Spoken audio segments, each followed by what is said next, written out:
E chegou a hora de fazermos o draft do New York Giants, talvez uma das franquias mais intrigantes que a gente está fazendo aqui nessa série, nessa temporada, porque as possibilidades são imensas. E olha só, cara, eu conversei bastante com o Romo, né, que ajudou aqui na criação do canal. Ele é torcedor dos Giants, o time do coração dele, e realmente a frustração é muito grande com esse elenco, as expectativas sempre são muito altas e a entrega nunca corresponde com essas expectativas. Então, depois de conversar bastante, olhando para esse elenco, olhando para a situação que eles estão, a posição que eles estão, e o que pode ou não ser feito, um mock draft não foi o suficiente. Eu tive que acabar fazendo 3 mock drafts aqui das possibilidades do que o Giants poderia fazer para poder melhorar e conseguir fazer algo produtivo e que culmine de repente numa temporada positiva aí e que mostre a direção clara que essa franquia pode estar indo, né? E dessas 3, 2 a gente vai sair com o quarterback. Então bora dar uma revisada aqui no elenco. E eu acho que a grande frustração do torcedor do Giants é essa linha ofensiva, né? Que foi uma das piores na temporada passada. Ela cedeu muitos e muitos sacks. Teve múltiplos jogos com mais de 5 sacks cedidos. Evan Neal foi uma frustração assim gigantesca, uma escolha de topo de draft, top 10, junto com o Kayvon Thibodeaux. E esse cara hoje ele é reserva de um free agent que foi trazido aí do Las Vegas Raiders, que é o Jermaine Eluemunor.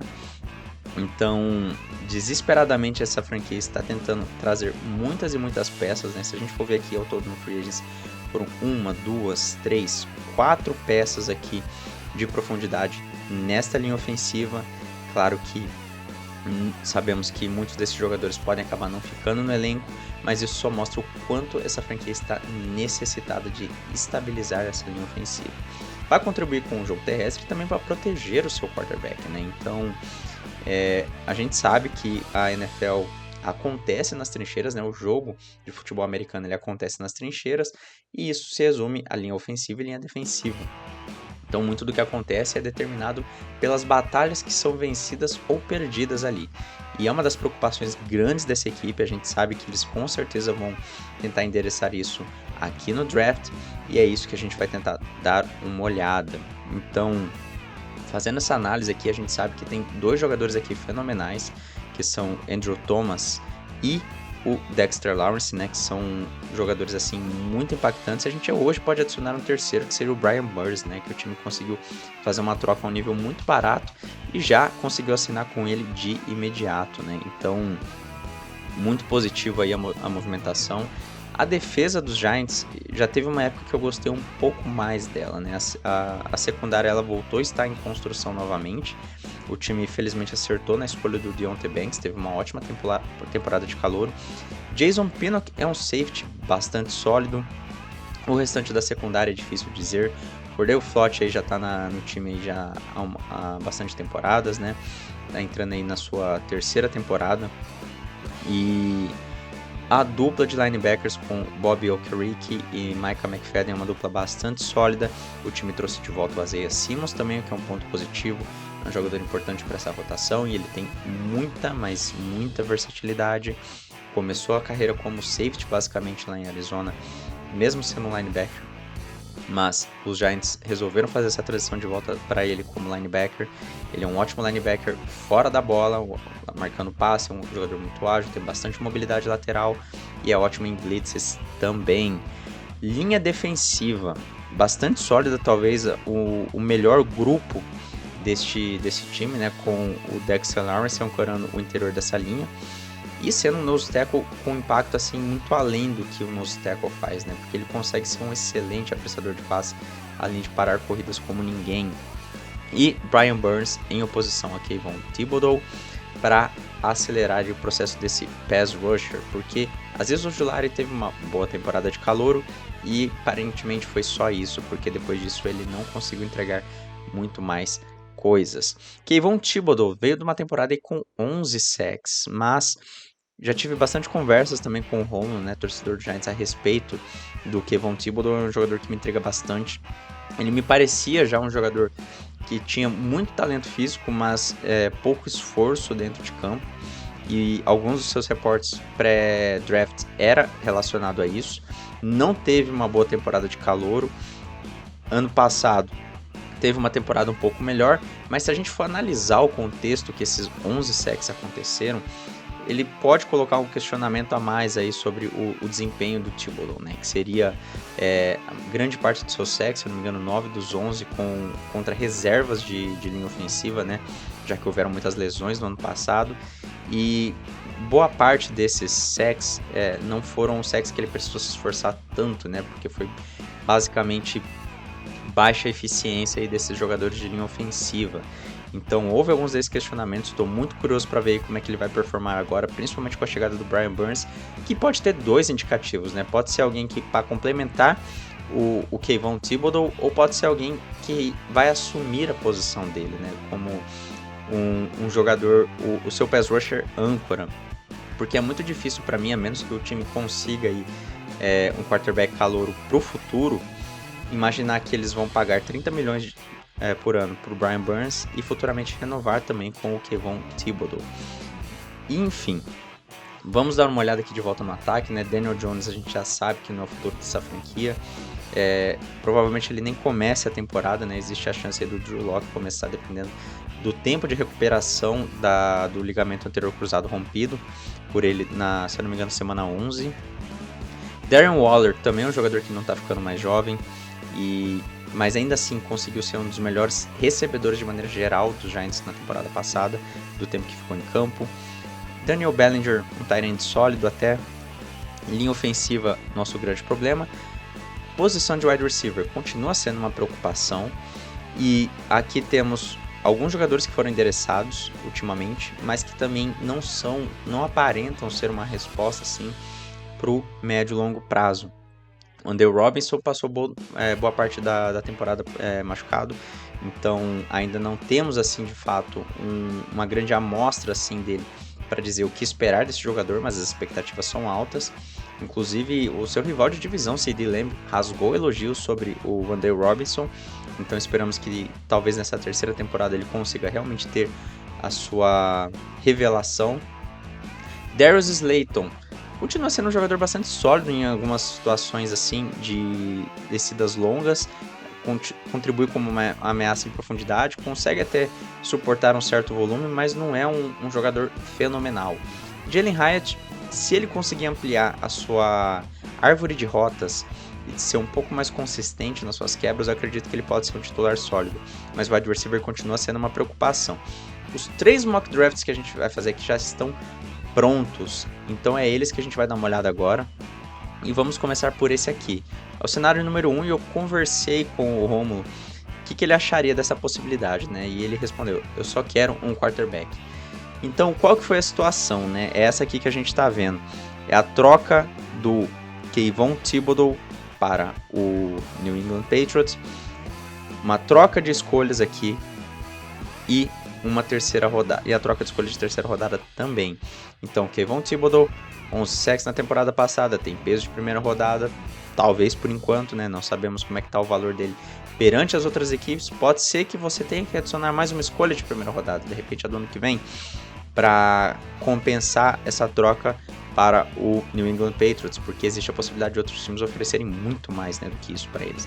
Mas aqui passou, né? Então, com esse movimento, né, trocando o Thibodeau mais algumas escolhas, o time subiria da 6 para 3 e draftaria o Drake May, que seria o quarterback disponível. E agora a gente precisa construir ao redor dele, né? E principalmente ajudar a protegê-lo, porque não adianta a gente aí trazer ele para a NFL quando ele vai ter o mesmo nível de linha ofensiva que ele teve em North Carolina, não é mesmo? De restante, como o time acaba trocando para cima e perdendo algumas escolhas, o ideal aqui é que a gente agora comece a acumular escolhas para a gente poder adicionar um pouco mais de profundidade. Então foram 2 movimentações aqui saindo da 57 saindo da 47 para 57 e depois da 57 para a 62, acumulando escolhas de terceira e quarta rodada para a gente poder fazer as movimentações, inclusive escolhas de quinta rodada também que foram adicionadas. E aqui ainda teremos um dos melhores jogadores de interior de linha ofensiva disponível, Christian Haynes, experiência maior do lado direito da linha como guard, mas pode jogar do lado esquerdo também. E ele tem uma excelente movimentação e ele é muito, mas muito bom no jogo terrestre, mas também não deixa a desejar defendendo o passe. Eu acho que seria uma excelente adição aqui para qualquer equipe. É um dos meus jogadores favoritos aqui deste draft, o jogador de UConn. Posição de running back, e aqui a gente já endereça aqui com o futuro. O Jalen Wright seria a minha escolha com certeza, eu gosto muito, é o meu running back favorito dessa classe. Veloz, excelente na mudança de direção, líder no college em jardas por tentativa com 7.1, muito explosivo, bom recebendo passes também, é um jogador para 3 descidas. Tem um tamanho bom, tem um peso bom, extremamente físico, não tem histórico de lesão e é muito novo também. Então aqui seria a minha escolha com certeza para trazer um pouco mais de talento aí, não que eu acho que o Devin Singletary não seja um jogador talentoso, mas essa aqui seria uma boa dupla de running backs para se ter para o futuro, e trazer alguém muito mais jovem que o Devin Singletary para mim seria algo inteligente. Chegamos na 70, a escolha que trocamos com o Patriots e trocamos com eles novamente que estavam interessados aqui. Saímos da 70 para ir para a 8, na verdade é o contrário, trocamos, né? Recuperamos a 70 de volta para irmos e entregamos a 89, né, que recebemos anteriormente, e uma escolha de terceira rodada do ano seguinte para a gente poder draftar o Brandon Dorlus. Brandon Dorlus, excelente jogador do interior de linha defensiva. Juntar ele com o Dexter Lawrence ia ser um massacre, porque esse cara aqui, ele é um dos melhores pass rushers, se não o melhor pass rusher de interior de linha defensiva desta classe. Colocaria ele talvez junto com o Darius Robinson em patamar, e eu acho que eu ainda dou uma leve vantagem para o Brandon Dorlus. Tem muita técnica, muitas habilidades, um arsenal imenso de movimentos de pass rusher, e jogando junto com o Dexter Lawrence ele teria um trabalho facilitado também para contribuir com o jogo terrestre. Eu acho ele extremamente talentoso e pode ser que ele nem saia nessa altura, né? Mas aqui estava disponível e a gente com certeza não iria deixar ele passar. E com as nossas últimas escolhas aqui, entre as 5 primeiras rodadas, Jarrian Jones, cornerback de Florida State, que foi uma revelação na temporada passada do college como slot cornerback, um dos melhores, se não o melhor. Eu acho que final de terceira rodada é muito barato para o que ele pode entregar, e assim, muito instintivo, muito físico, bastante atlético, um perfil que o Joe Schoen gosta bastante de cornerbacks atléticos, porque a posição de cornerback exige isso, né? Mas além disso, que o Jarrian Jones pode entregar, ele tem experiência jogando tanto do lado de fora quanto no slot e é um excelente jogador. E esse seria o cenário número 1. Cenário número 2 seria os Giants não saem da posição. Então aqui é claro que felizmente sobrou Marvin Harrison Jr. pra gente, né? Mas a gente sabe que pela posição 6, um dos Marvin Harrison Jr., Romeo Dunze ou Malik Nabers estarão disponíveis.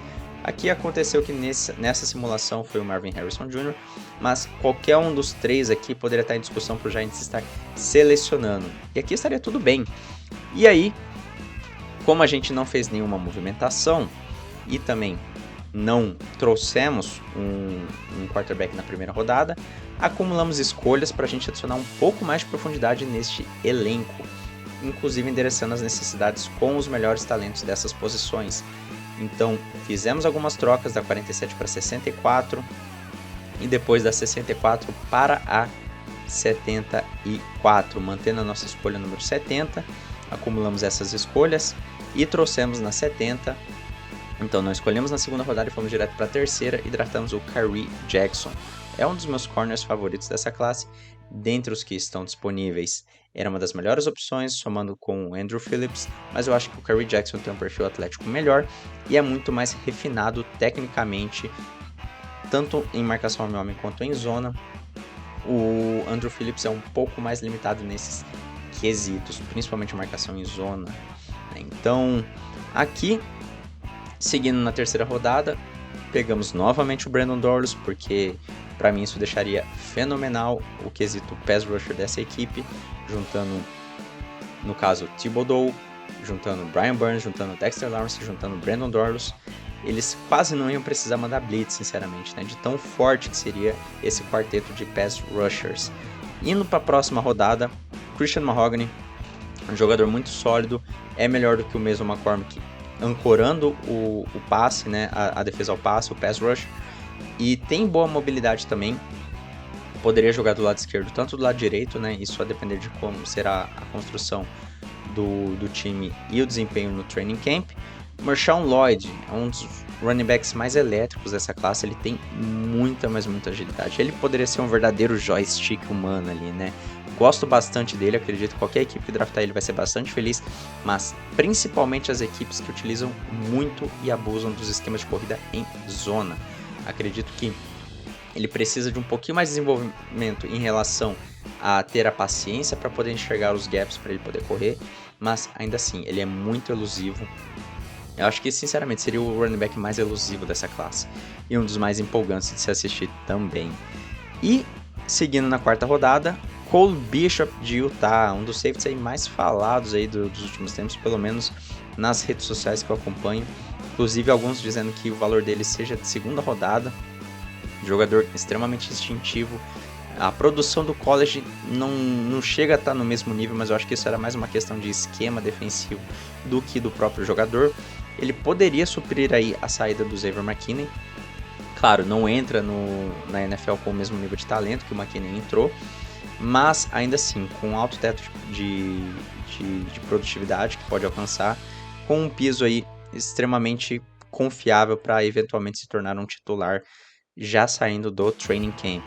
Javon Foster é outro jogador aí que talvez na segunda ou terceira rodada já não esteja disponível, mas nos mocks ele continua sobrando para a quinta rodada.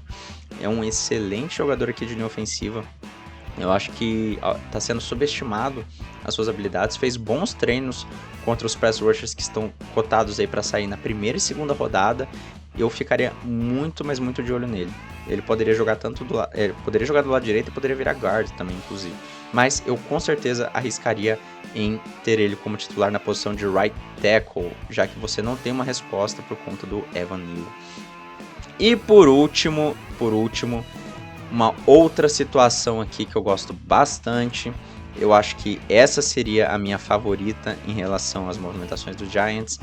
É que o elenco ele não está pronto exatamente para receber um quarterback se você não conseguir ser extremamente assertivo nessas escolhas, né? Então, e provavelmente o preço para você draftar os quarterbacks do top 3, ele é alto demais. E eu já cheguei a conversar com o Romulo que eu acho que o J.J. McCarthy nos Giants não seria o cenário ideal para ele. Chegaria num ambiente muito caótico, com talvez estabilidade na posição de treinador, que não sabemos se poderá ser demitido ou não. A linha ofensiva é uma das piores da NFL, o time não tem talento ao redor do ataque, então eu acho que seria muito, mas muito perturbador e talvez não conseguiriam extrair o máximo potencial que o McCarthy poderia chegar. Então qual que é a nossa escolha aqui? A gente tá na 6, o telefone tocou, os Vikings querem trocar para subir. Então oferecem as suas duas escolhas de primeira rodada. Poderiam oferecer mais alguma outra coisa, né? Porque quando se sobe para o quarterback, a gente sabe que pode vir algumas outras escolhas. Mas pegamos a 11 e a 23 e eles receberam a 6 e uma segunda rodada de 2025. E aqui está o Romeo Dunze, acabou sobrando pra gente na 11. Pode ser que não seja uma possibilidade. Nesse caso aqui, se o Romeo Dunze não tivesse disponível, eu draftaria o Quinyon Mitchell, que eu acho que seria assim, tornaria os Giants com uma das melhores duplas de cornerbacks da NFL, com o Deontay Banks, com alto potencial, boa produção na sua primeira temporada, e o melhor prospecto de cornerback da posição do draft. E na 23, outro jogador que pode não ter a possibilidade de ficar aqui, mas no nosso caso estava disponível, seria o Byron Murphy. Mesmo exemplo, em todos os 3 drafts aqui eu trouxe jogador de interior de linha defensiva para complementar o talento que esse time já tem. Então, eram os melhores jogadores disponíveis. Caso o Byron Murphy não esteja disponível aqui, os Giants poderiam seguir outra direção, ou outra que eu gosto bastante seria draftar o Adonai Mitchell ou trocar mais ainda para acumular escolhas. Aqui na segunda rodada a gente continuou fazendo a mesma tendência aí que a gente mostrou nos outros mock drafts.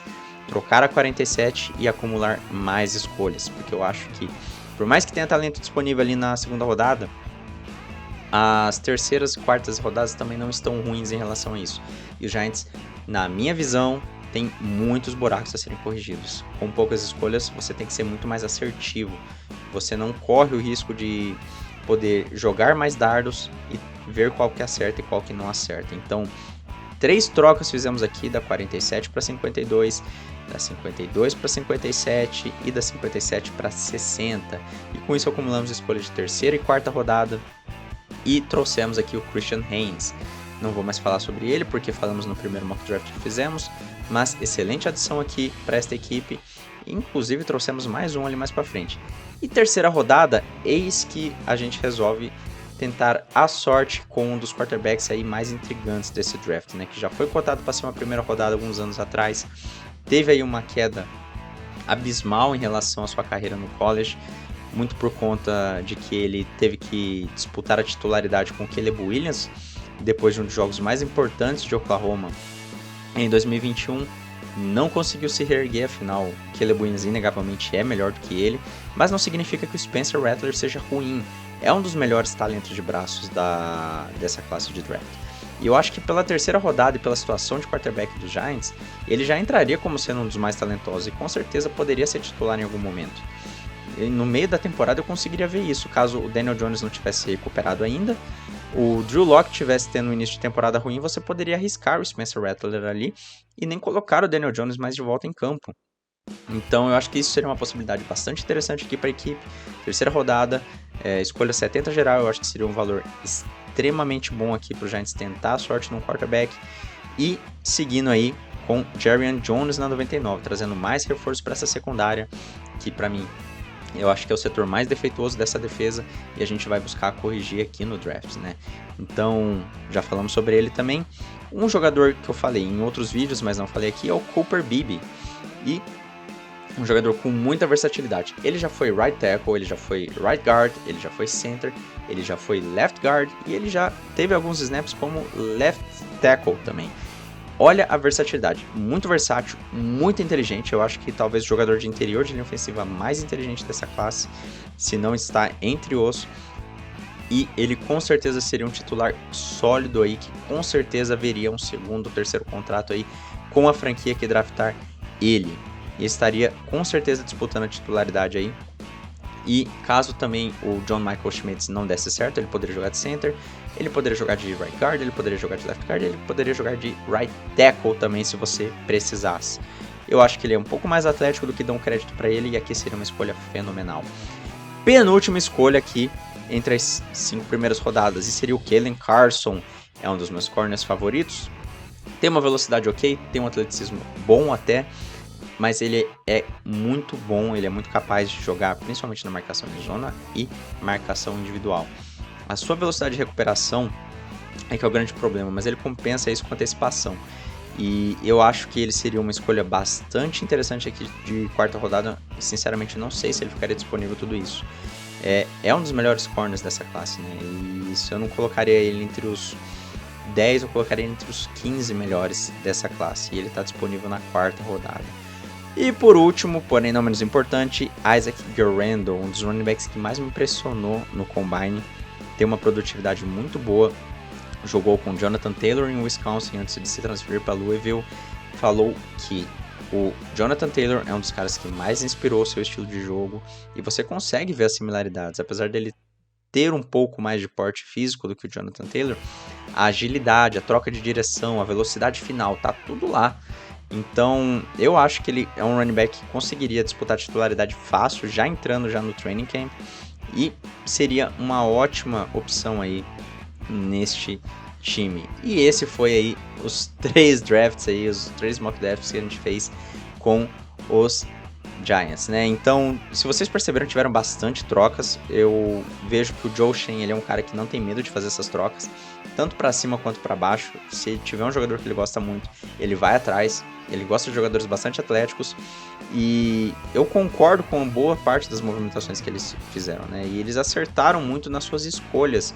O grande problema é que essas escolhas, em geral, elas não têm virado muito, né? Então, isso não é culpa dele. Mas draftar em relação a draft ele tem ido muito bem. E a gente seguiu uma tendência similar aqui. E eu espero que eu tô muito curioso, na verdade, para ver o que os Giants pretendem fazer nessa temporada. E você, torcedor do Giants, o que você achou desses 3 drafts aí? Teve algum que você mais gostou? Não gostou de nenhum? O que você faria de diferente? Comente aqui embaixo quais seriam as suas expectativas. Não se esqueça de deixar um like, se inscreva no canal. Um grande abraço e tchau!